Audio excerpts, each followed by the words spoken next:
Chapitre 24. Le lendemain, nous avions déjà oublié nos douleurs passées. Je m'étonnais tout d'abord de n'avoir plus soif, et j'en demandais la raison. Le ruisseau qui coulait à mes pieds en murmurant se chargea de me répondre. On déjeuna, et l'on but de cette excellente eau ferrugineuse. Je me sentais tout regaillardi et décidé à aller loin. Pourquoi un homme convaincu comme mon oncle ne réussirait-il pas avec un guide industrieux comme Hans et un neveu déterminé comme moi? Voilà les belles idées qui se glissaient dans mon cerveau. On m'eût proposé de remonter à la cime du Sneffels, que j'aurais refusé avec indignation. Mais il n'était heureusement question que de descendre. « Partons » m'écriai-je en éveillant par mes accents enthousiastes les vieux échos du globe. La marche fut reprise le jeudi à 8 heures du matin. Le couloir de granit, se contournant en sinueux détours, présentait des coudes inattendus et affectait l'imbroglio d'un labyrinthe. Mais en somme, sa direction principale était toujours le sud-est. Mon oncle ne cessait de consulter avec le plus grand soin sa boussole pour se rendre compte du chemin parcouru. La galerie s'enfonçait presque horizontalement avec 2 pouces de pente par toise tout au plus. Le ruisseau courait sans précipitation en murmurant sous nos pieds.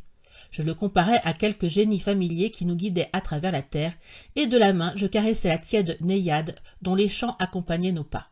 Ma bonne humeur prenait volontiers une tournure mythologique. Quant à mon oncle, il pestait contre l'horizontalité de la route, lui l'homme des verticales. Son chemin s'allongeait indéfiniment, et au lieu de glisser le long du rayon terrestre, suivant son expression, il s'en allait par l'hypoténuse. Mais nous n'avions pas le choix, et tant que l'on gagnait vers le centre si peu que ce fût, il ne fallait pas se plaindre. D'ailleurs, de temps à autre, les pentes s'abaissaient, la naïade se mettait à dégringoler en mugissant, et nous descendions plus profondément avec elle. En somme, ce jour-là et le lendemain, on fit beaucoup de chemin horizontal et relativement peu de chemin vertical. Le vendredi soir 10 juillet, d'après l'estime, nous devions être à 30 lieues au sud-est de Reykjavik et à une profondeur de 2 lieues et demie. Sous nos pieds s'ouvrit alors un puits assez effrayant. Mon oncle ne put s'empêcher de battre des mains en calculant la roideur de ses pentes. « Voilà qui nous mènera loin » s'écria-t-il, et facilement, car les saillies du roc font un véritable escalier.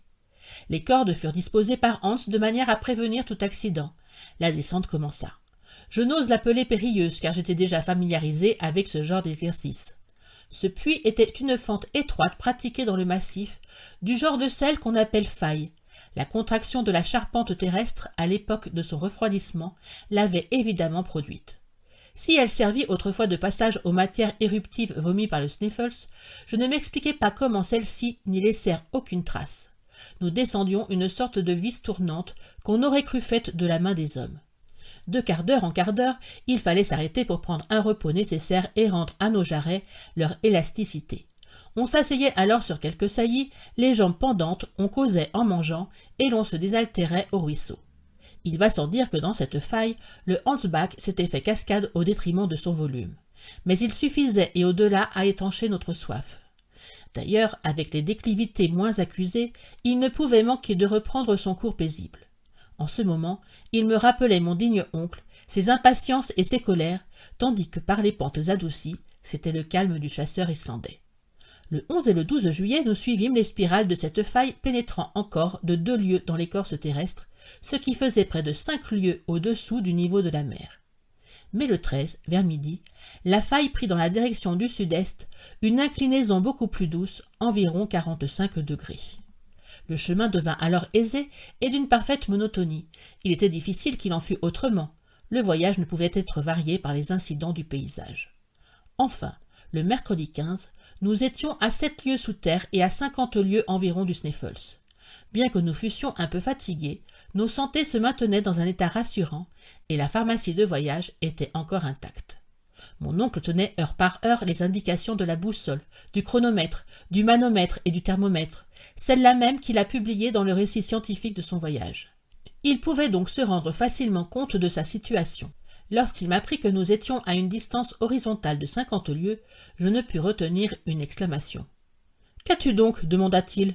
« Rien, seulement je fais une réflexion. »« Laquelle, mon garçon ?»« C'est que si vos calculs sont exacts, nous ne sommes plus sous l'Islande. »« Crois-tu » ? Il est facile de nous en assurer. Je pris mes mesures au compas sur la carte. Je ne me trompais pas, dis-je. Nous avons dépassé le cap Portland, et ces 50 lieues dans le sud-est nous mettent en pleine mer. Sous la pleine mer, répliqua mon oncle en se frottant les mains. Ainsi, m'écriai-je, l'océan s'étend au-dessus de notre tête. Bah, Axel, rien de plus naturel. N'y a-t-il pas à Newcastle des mines de charbon qui s'avancent sous les flots? Le professeur pouvait trouver cette situation fort simple, mais la pensée de me promener sous la masse des eaux ne laissa pas de me préoccuper. Et cependant, que les plaines et les montagnes de l'Islande fussent suspendues sur notre tête, ou les flots de l'Atlantique, cela différait peu, en somme, du moment que la charpente granitique était solide.